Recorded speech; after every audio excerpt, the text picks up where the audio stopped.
talk about the champions and the champions elect.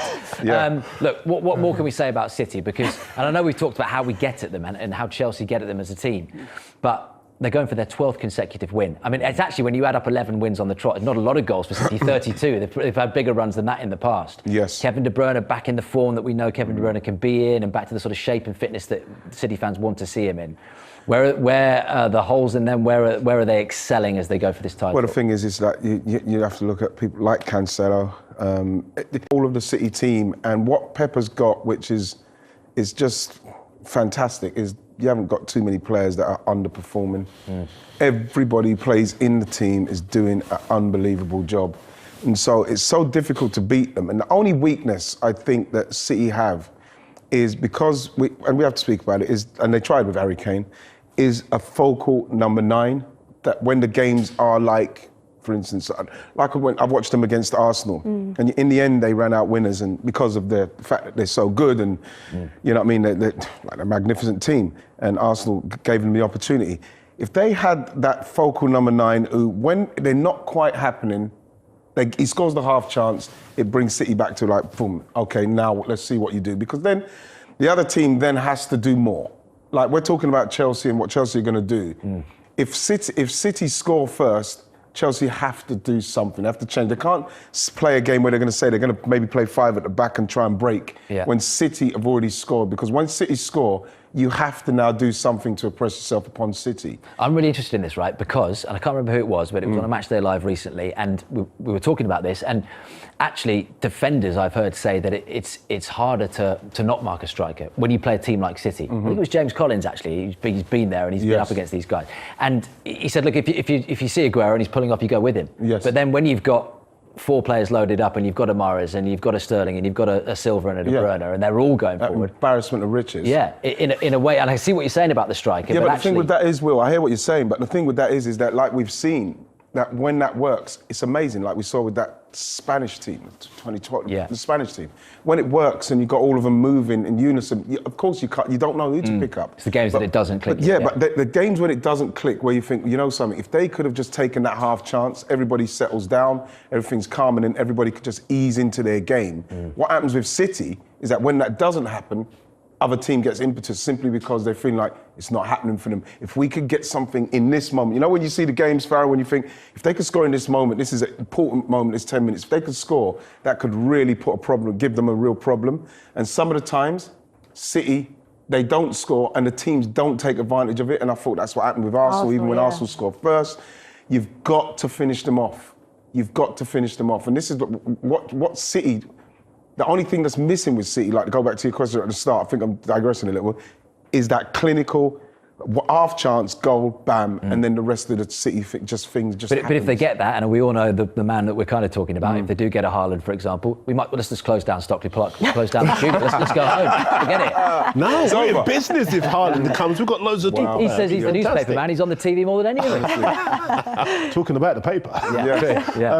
Because I think, listen, if City win this, it was said when in their last wins, 15 wins from 16 now for City. And I heard someone saying that they're the best Premier League squad we've ever seen.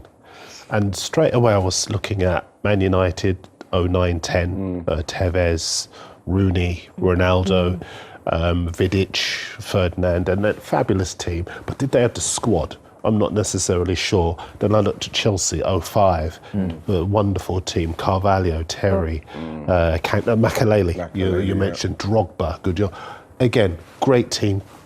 Good, better squad, not necessarily. Mahrez isn't going to be there, but straight away you can choose from £100 million Grealish, Bernardo Silva. You know, there are options in every position. Stones can't get a game. Kyle Walker isn't necessarily guaranteed to play. There are so many players in so many positions in this City side. And the thing that worries me most for Chelsea is the 2 weeks rest that they've had, because they've been able to field the fringe players in the FA Cup. And the serious players have had an opportunity after the Arsenal game to recharge their batteries, and that's going to be the biggest problem that Chelsea have, because they'll be back. Do you not feel that can work either way? Because you saw them against Arsenal You know, they looked tired, didn't they? When Arsenal went out and pressed them, they looked tired. They looked, their backs were... They were on their backs. Yeah, their backs against it. And if shattered. Arsenal were to be able to, you know, progress, that game could have gone either way. But 2 weeks off, and we've seen it with the COVID cases where Man United come of not playing over the Christmas period, and Liverpool, and then they come and the performances weren't there. If the performance and the intensity isn't there for Manchester City, having that rest period that they've had, and they come up against a Chelsea team that have got momentum now, they're winning games. Is that going to affect them? Even though they've got fantastic players and you don't know who to pick from. Well, that's the rest thing. can work both ways, can't it? But the thing with is that Chelsea going there, they have to test it. They have to put them under pressure. So we need to find out if what happens with the rest, and is that going to be enough for them? You like to feel that under Pep, no one's resting on their laurels there. You know, everybody has to come and everybody has to be ready to go. But what we saw with Arsenal is that if something's just a little bit not quite on, you can beat them. And Chelsea have got more than enough tools to beat them if they're not at it. Yeah. They're not at it. Just finally on that, and just going forward, because we're going to talk about the North London Derby in part 3, exciting game, that one on Sunday.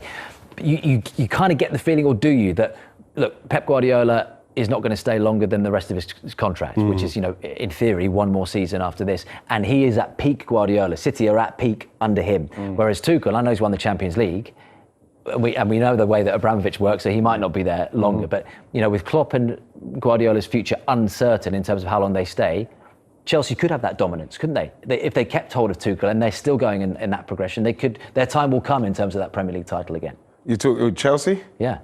Yeah, but the thing is, you have to feel like even now, we can't write Chelsea out of it simply because we know how good City are.